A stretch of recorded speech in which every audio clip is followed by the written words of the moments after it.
My husband was pounding on my front door hard enough to rattle the picture frames, shouting that I had ruined his life. By then, the truth had been unraveling for weeks, and Mark had run out of places to hide. It had begun at Vanderbilt Children's Hospital in Nashville, where my 2-year-old daughter lay beneath a thin blanket with an IV taped to her hand. A nurse named Patrice had just said the words no mother wants to hear. "We need to move quickly, Mrs. Carter." I was 46, an Army logistics officer at Fort Campbell, used to solving damaged roads, delayed shipments, and missing supplies. Yet in that plastic chair outside the pediatric wing, staring at an estimate, I had no rank and no plan. I was only a terrified mother struggling to breathe. The hospital needed $5,500 immediately, so Emma's surgery could move forward. It was just enough to make you believe someone who loved you would help. I called my husband. Mark answered on the 4th ring, already irritated. "Rebecca, I'm in the middle of something. Emma needs surgery," I said.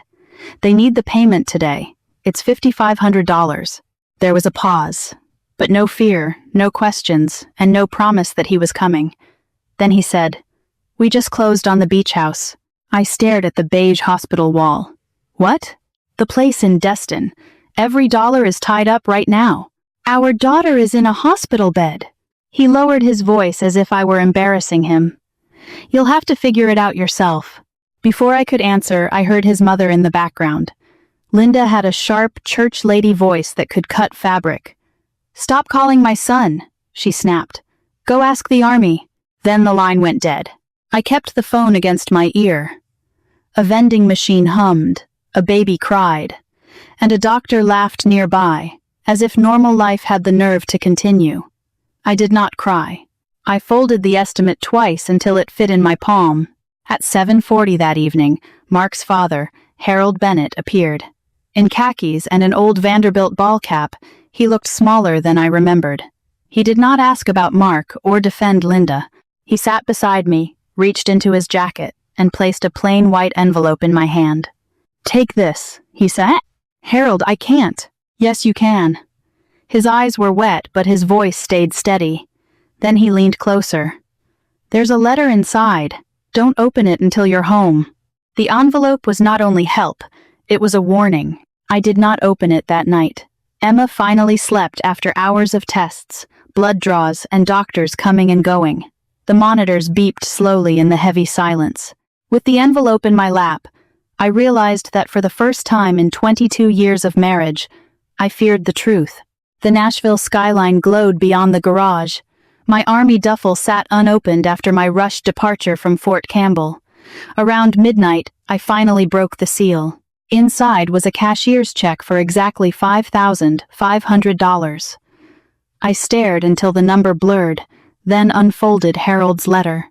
"Rebecca, please don't argue with me about this money. Emma needs it now. I wish I had spoken sooner. I kept hoping Mark would come to his senses.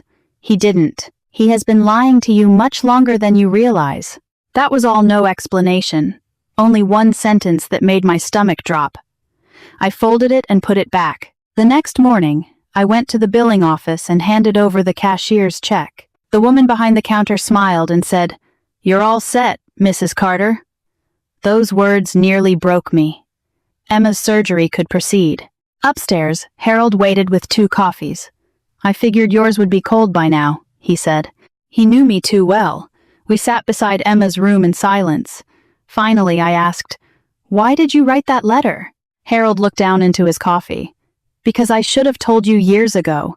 When you and Mark got married, I thought he would grow into the kind of man you deserved." He gave a sad laugh. I kept waiting. That hurt more than I expected. "You were deployed," he continued. "You missed birthdays, anniversaries, Christmas mornings, but every time you came home, you acted like you were the lucky one."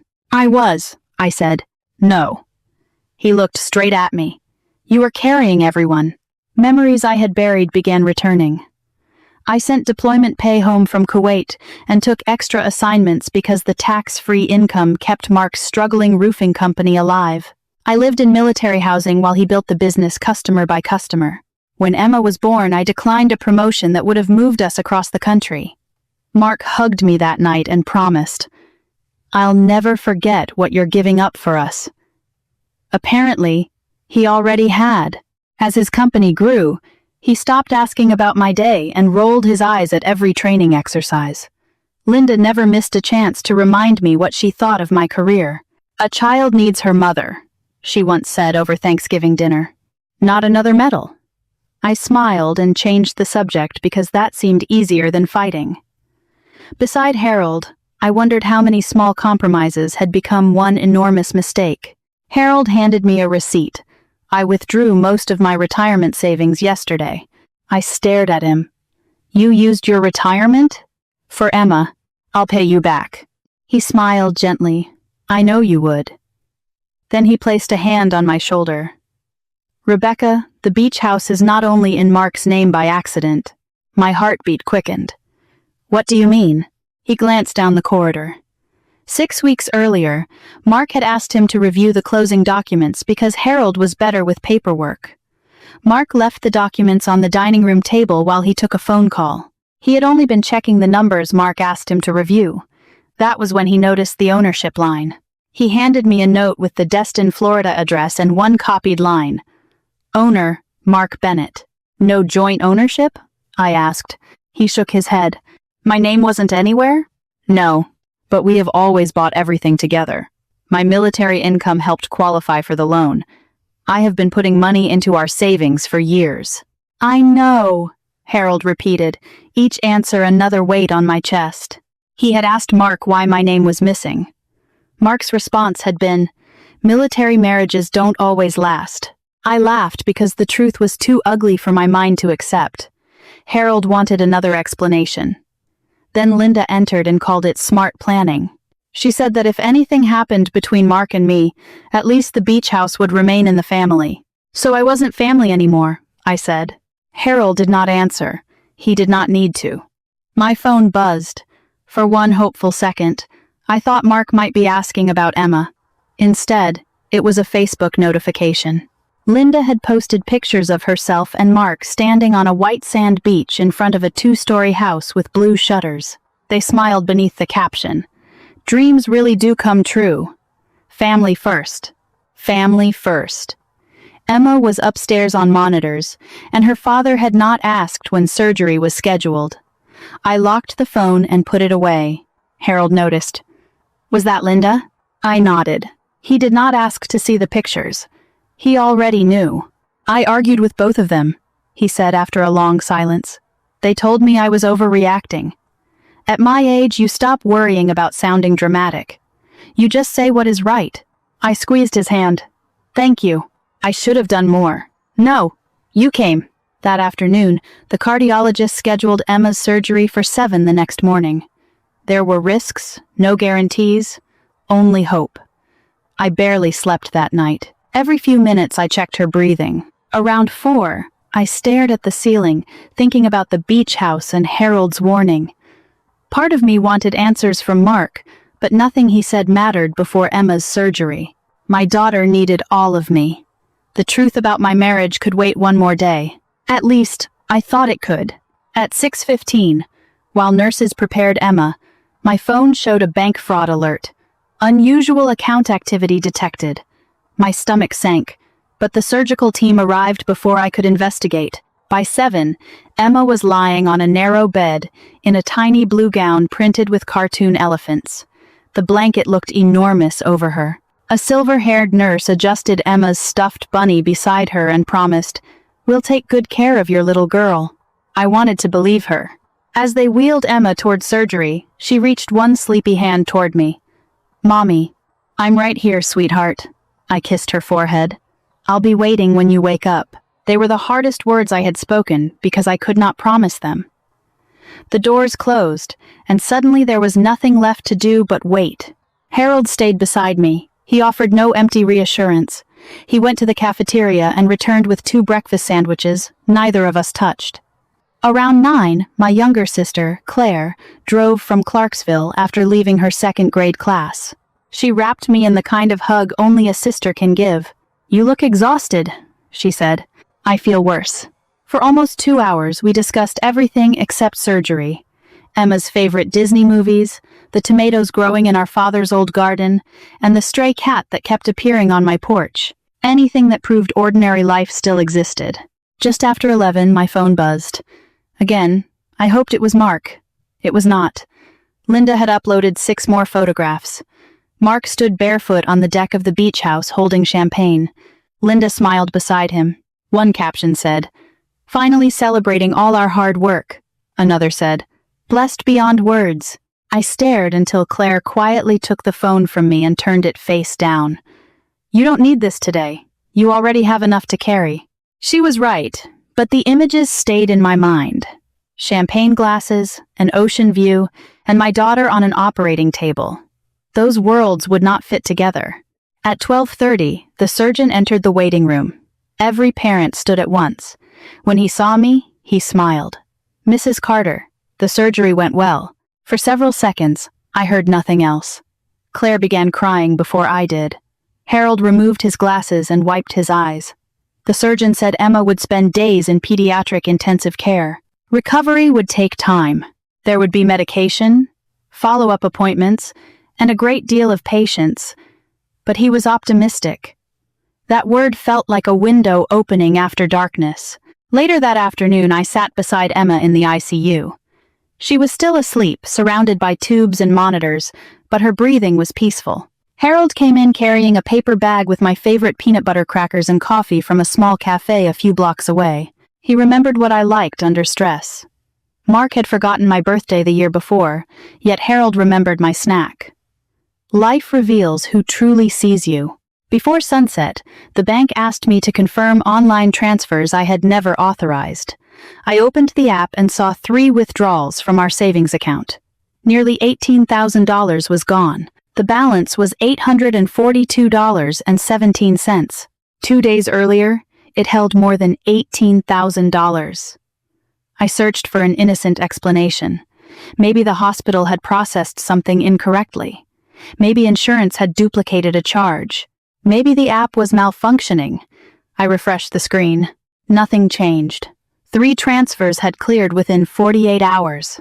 While Emma slept, I stepped into the hallway and called the bank. After security questions, the representative asked whether I authorized them. No, her tone changed. She froze the account and said the money had moved to another account under joint authorization. Mark and I had shared the account for years. Those words, joint authorization, hit harder than I expected. I thanked her, ended the call, and leaned against the wall. Harold found me a few minutes later and said I looked as if I had seen a ghost. I handed him my phone. He adjusted his glasses and read the transactions. His shoulders dropped. "I was afraid of this," he said. "You knew?" "No," he shook his head. "I only knew Mark had started hiding things." I wanted rage, but I was too tired. 22 years of marriage felt like records someone had shredded while I looked away. After Emma moved to a regular room, Claire sent me home for a shower and clean clothes.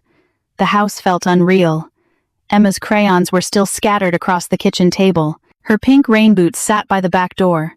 Life had stopped in the middle of an ordinary Tuesday.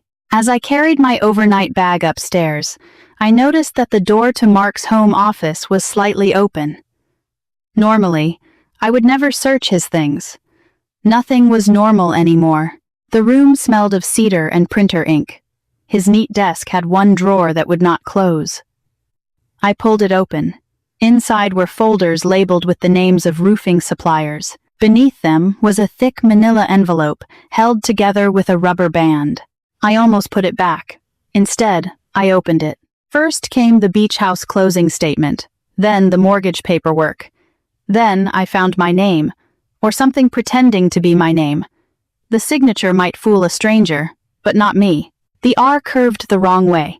My last name leaned too far to the right. Someone had copied my handwriting. I sat in Mark's chair because my legs had gone weak. Below were loan applications, income statements, military pay records, and leave and earnings statements. Mark had used my army income to strengthen the mortgage, and someone had signed my name. I photographed every page, then returned the documents exactly as I had found them. When I left, one fact was clear. This was not only a marriage collapsing, it was fraud. The next morning, before returning to the hospital, I called a law office. My name is Rebecca Carter. I need an appointment with the best family law attorney you have. The receptionist asked if it was an emergency. I looked toward Vanderbilt Children's Hospital across the parking lot. Yes, I said. It is. The office was in a red brick building near West End Avenue. Emma rested after physical therapy while Claire stayed with her. You need to do this, she told me. Emma needs a mother who is not carrying the entire world alone. The receptionist led me into a quiet conference room where I met Susan Whitaker, a family law attorney in her early 60s. She had silver hair, kind eyes, and the calm of someone who had watched many families come apart. She did not rush me. Rebecca, tell me what happened. I told her everything. The hospital, beach house, Linda, Harold, and missing money. Then I handed her my phone and showed her the photographs from Mark's office. Susan examined each page and enlarged the signature. Did you sign this? No. Did you ever give your husband permission to sign your name? Never. She leaned back. This is not only a divorce issue. I was afraid you would say that. You should be relieved. I looked at her, confused. Facts are harder to argue with than feelings, she said. That sentence stayed with me. For days I had asked impossible questions. Had I overreacted?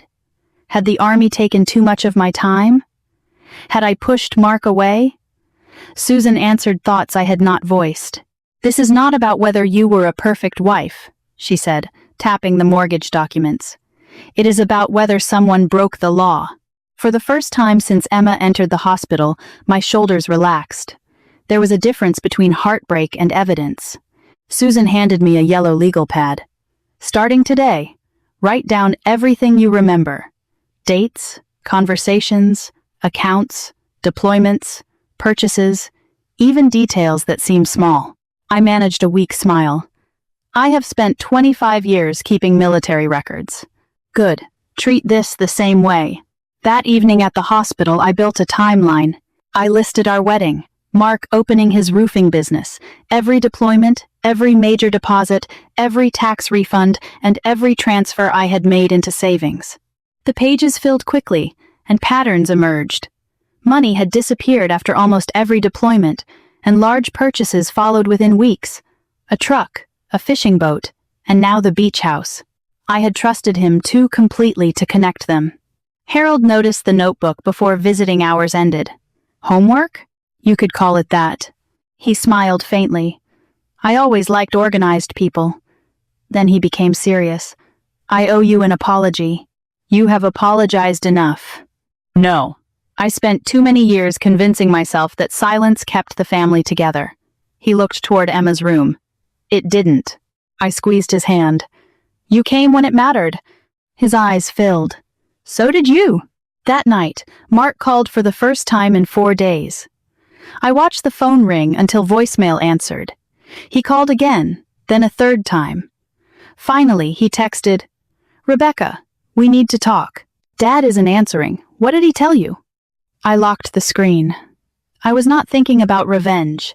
I was thinking about truth, and I no longer feared it. Emma came home 5 days later. Bringing her through the front door felt like bringing sunlight home.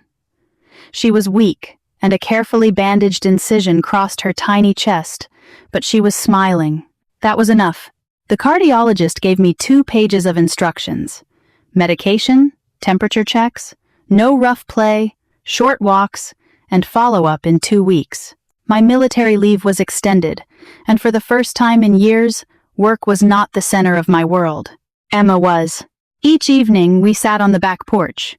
She pointed at squirrels running along the fence while I read children's books she already knew by heart. For a few days, life felt almost peaceful. Then everything exploded. Harold called on a Tuesday afternoon. Rebecca, I think Mark knows. Knows what? That I gave you the money. My stomach tightened. How? He and Linda still shared an account because she had insisted on it. When she saw the withdrawal, she demanded to know where the money had gone.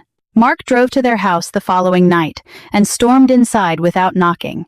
You gave her my money, Mark shouted. Harold corrected him.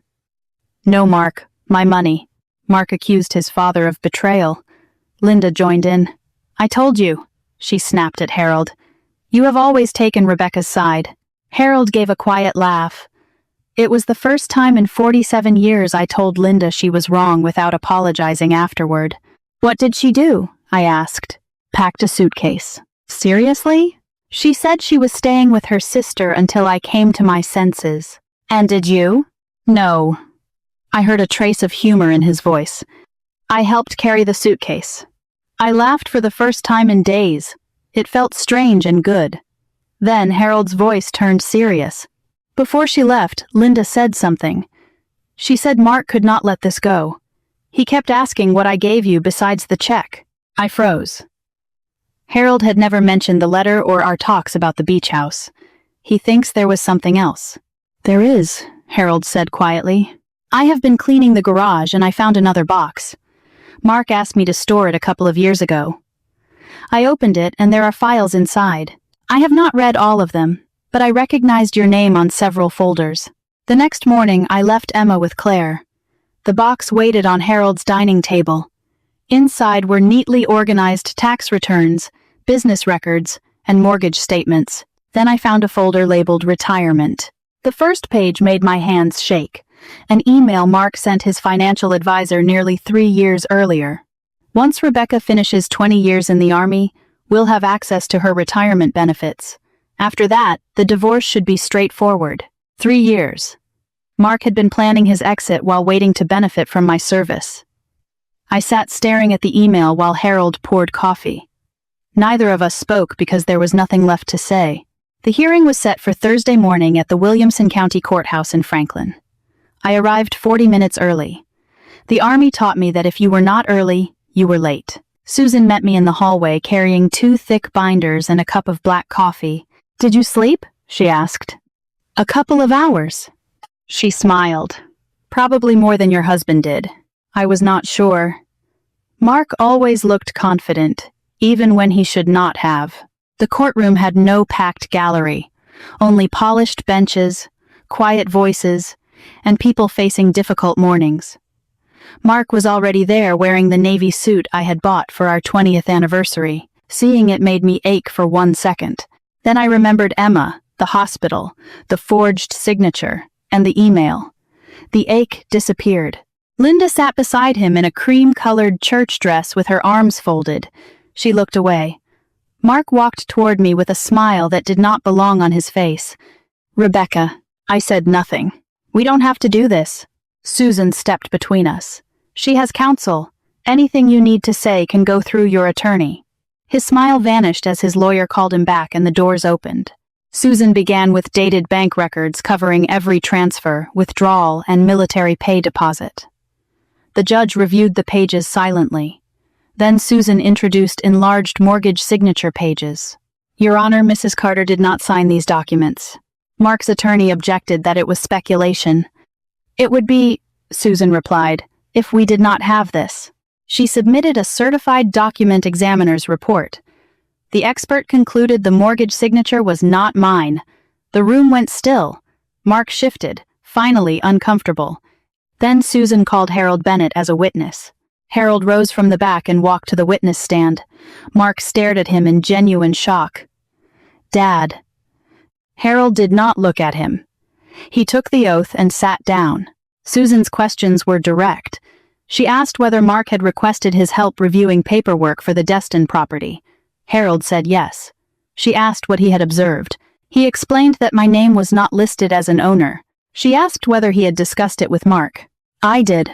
"And what did he say?" Harold took a breath. He said military marriages don't always last.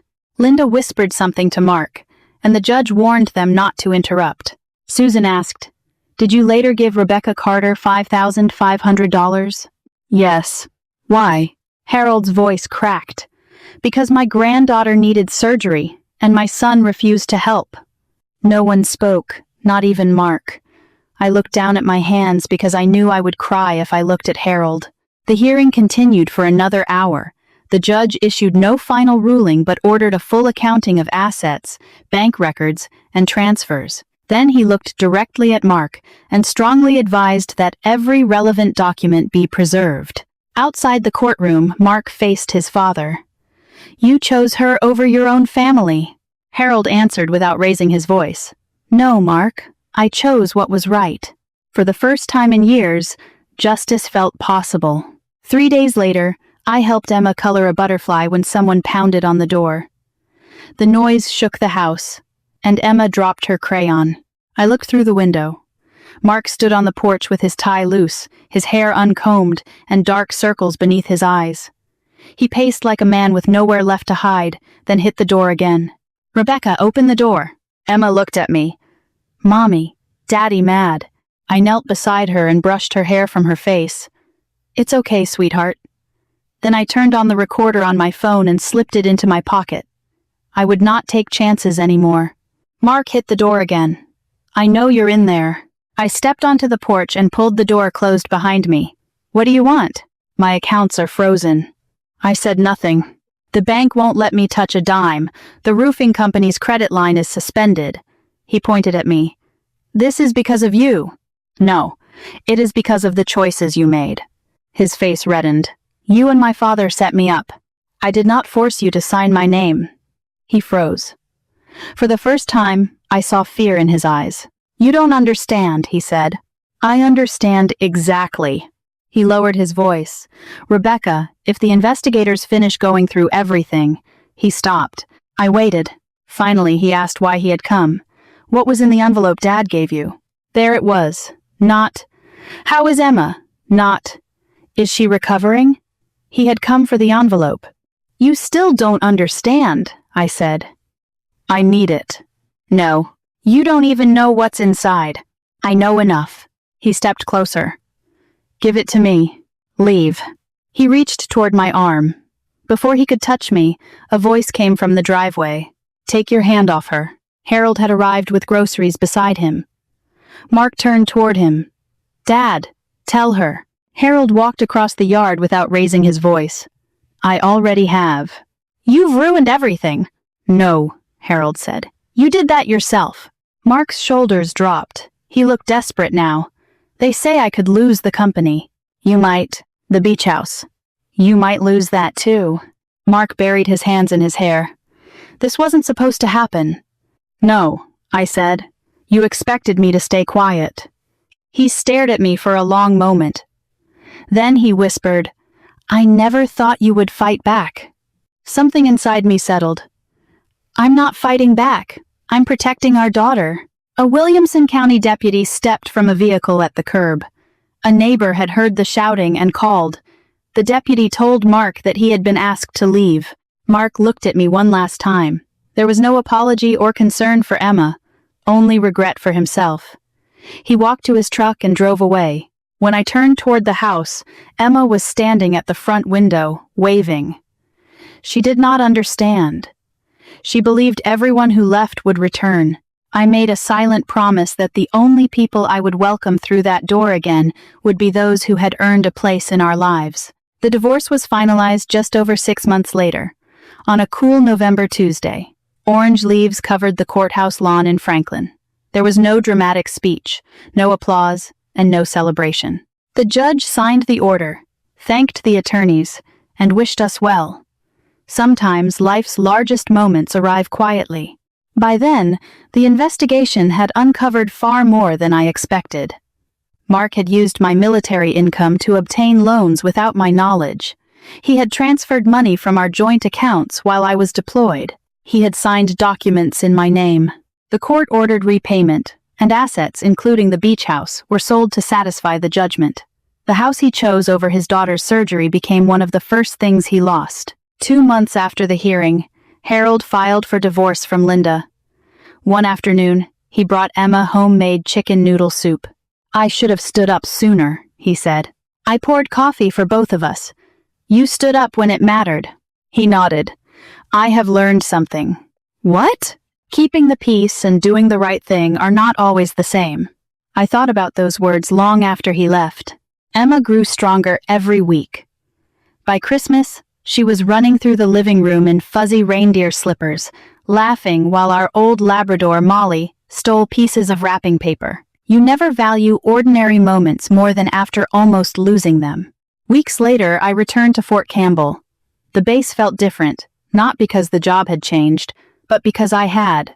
For years, I thought strength meant carrying everything alone, taking every assignment, making every sacrifice, and excusing people who vanished when I needed them. I do not believe that anymore. Real strength is not enduring disappointment forever. It is recognizing one-sided love and choosing something healthier. Revenge was never my goal. I did not want to humiliate Mark or leave Linda lonely.